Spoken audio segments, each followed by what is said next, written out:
क्या आपको पता है भारत की आज़ादी की लड़ाई सिर्फ भारत में ही नहीं लड़ी गई। नेताजी सुभाष चंद्र बोस ने इसे दुनिया भर में लड़ा था। लेकिन वो भारत से बाहर क्यों गए थे और उनका असली मिशन क्या था? दोस्तों, ये कोई सामान्य यात्रा नहीं थी। ये एक सीक्रेट मिशन था। एक ऐसा मिशन जिसका मकसद था अंग्रेजों को हर तरफ से घेरना और भारत को आज़ाद कराना। तो चलिए आज 23 जनवरी पराक्रम दिवस के दिन पूरी कहानी जानते हैं। आज 23 जनवरी है और भारत में आज का दिन मनाया जाता है पराक्रम दिवस के रूप में।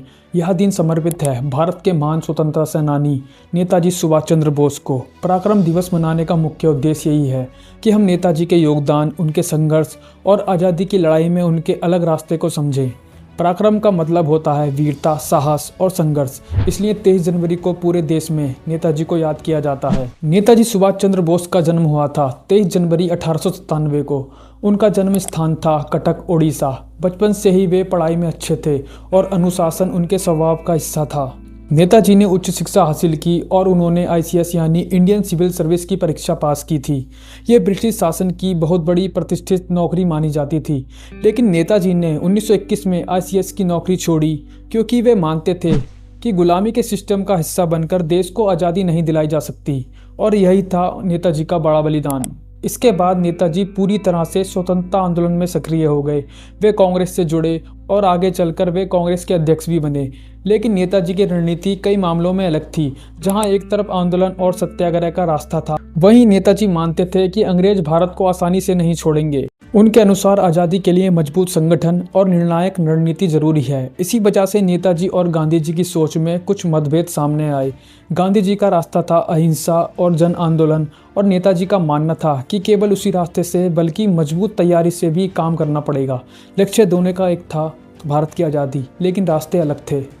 अब नेताजी की जिंदगी का सबसे बड़ा और सबसे चर्चित हिस्सा आता है जब वे भारत से बाहर निकलते हैं। ये कोई सामान्य यात्रा नहीं थी दोस्तों, ये एक मिशन था जिसका उद्देश्य था भारत की आज़ादी के लिए अंतर्राष्ट्रीय समर्थन और मजबूत रणनीति तैयार करना। और ये यात्राएं बहुत गोपनीय और जोखिम भरी थीं ताकि अंग्रेजों को भनक तक ना लगे। सबसे पहले नेताजी गए अफगानिस्तान, इसके बाद वे पहुंचे सोवियत यूनियन यानी रूस, और वहां वे गए मॉस्को। उन्हें उम्मीद थी कि रूस से मदद मिल सकती है, लेकिन वैसा समर्थन नहीं मिला जैसा वे चाहते थे। इसके बाद नेताजी यूरोप की तरफ बढ़े। वे पहुंचे इटली और फिर गए जर्मनी, जहां वे पहुंचे बर्लिन। बर्लिन में रहते हुए नेताजी ने कई संपर्क बनाए और अपने मिशन को आगे बढ़ाने की कोशिश की। इसी दौरान नेताजी ने फ्री इंडिया सेंटर बनाया और आज़ाद हिंद रेडियो के जरिए भारत की आज़ादी की आवाज़ दुनिया तक पहुंचाई। और इसी दौरान उनकी मुलाकात हुई अडोल्फ हिटलर से, जिसमें नेताजी का उद्देश्य था भारत की आज़ादी के लिए समर्थन और रणनीति पर बात करना। लेकिन कुछ समय बाद नेताजी को लगा कि यूरोप से उनका अभियान ज़्यादा आगे नहीं बढ़ पा रहा है, इसलिए उन्होंने एशिया की तरफ रुख किया और फिर नेताजी पहुंचे जापान। ये यात्रा बेहद जोखिम भरी थी। उन्होंने समुद्र के रास्ते अपना सफ़र तय किया। जापान पहुंचने के बाद नेताजी का फोकस पूरी तरह से एक चीज़ पर आ गया, और वो था आज़ाद हिंद फौज यानी। अब यहाँ एक बहुत महत्वपूर्ण बात आती है। दूसरे विश्व युद्ध के दौरान बहुत से भारतीय सैनिक युद्धबंदी बन चुके थे। ये वे भारतीय सैनिक थे जो ब्रिटिश इंडियन आर्मी में थे और युद्ध के दौरान कई जगहों पर पकड़े गए थे। इन युद्धबंदियों को जापानी नियंत्रण वाले क्षेत्रों में कैंपों में रखा गया था। नेताजी ने इन्हीं युद्धबंदियों को रिहा कराकर और उन्हें संगठित करके आज़ाद हिंद फौज मजबूत किया, यानी INA को मजबूत करने में युद्धबंदी सैनिकों की बड़ी भूमिका रही। आज़ाद हिंद फौज का उद्देश्य था अंग्रेजों के खिलाफ संगठित सैन्य अभियान चलाना और भारत को आज़ाद कराना। नेताजी का नारा था दिल्ली चलो, और उनका सबसे प्रसिद्ध वाक्य था तुम मुझे खून दो, मैं तुम्हें आज़ादी दूंगा। दोस्तों, जहां कुछ लोग सिर्फ भाषण कर रहे थे, वहीं नेताजी की आज़ाद हिंद फौज ने अंग्रेजों की सत्ता को ऐसा जवाब दिया कि ब्रिटिश हुकूमत की नींद उड़ गई। और यहीं से अंग्रेजों को एहसास हुआ कि भारत को हमेशा दबाकर नहीं रखा जा सकता। इसके बाद नेताजी की गतिविधियों का एक बड़ा केंद्र बना सिंगापुर। सिंगापुर में INA से जुड़ा संगठन और ज़्यादा मजबूत हुआ। इसके अलावा नेताजी का नेटवर्क थाईलैंड से भी जुड़ा रहा, खासकर बैंकॉक के जरिए कई संपर्क और व्यवस्थाएं बनी। और इसी दौरान नेताजी ने महिलाओं की भागीदारी पर भी खास फोकस किया। वे डॉक्टर लक्ष्मी स्वामीनाथन से मिले। बाद में उन्हें जाना गया कैप्टन लक्ष्मी सहगल के नाम से। और नेताजी ने महिलाओं के लिए एक यूनिट बनाई जिसका नाम था रानी झांसी रेजिमेंट।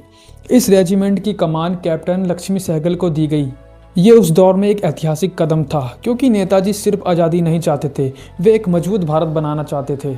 बहुत कम लोग जानते हैं कि नेताजी ने अंडमान और निकोबार द्वीप समूह का भी दौरा किया। 1943 में वहां जाकर द्वीपों के नाम का बदलाव किया, शहीद द्वीप और स्वराज द्वीप। ये सिर्फ नाम बदलाव नहीं था, ये एक संदेश था, भारत का भविष्य अब गुलामी नहीं स्वराज होगा। अब नेताजी के जीवन का सबसे चर्चित विषय आता है उनका अंतिम समय। कई रिपोर्ट्स में विमान दुर्घटना में उनके निधन की बात कही जाती है, लेकिन इस विषय पर अलग अलग दावे और विवाद लंबे समय तक सामने आते रहे हैं। इसी कारण नेताजी का अंत आज भी एक रहस्य माना जाता है। लेकिन दोस्तों, उनका अंत रहस्य हो सकता है पर उनका पराक्रम नहीं।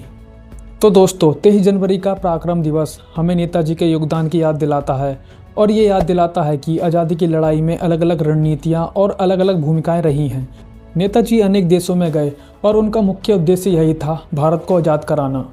अगर आपको यह वीडियो जानकारीपूर्ण लगा हो तो इसे लाइक, शेयर और चैनल को सब्सक्राइब करना ना भूलें।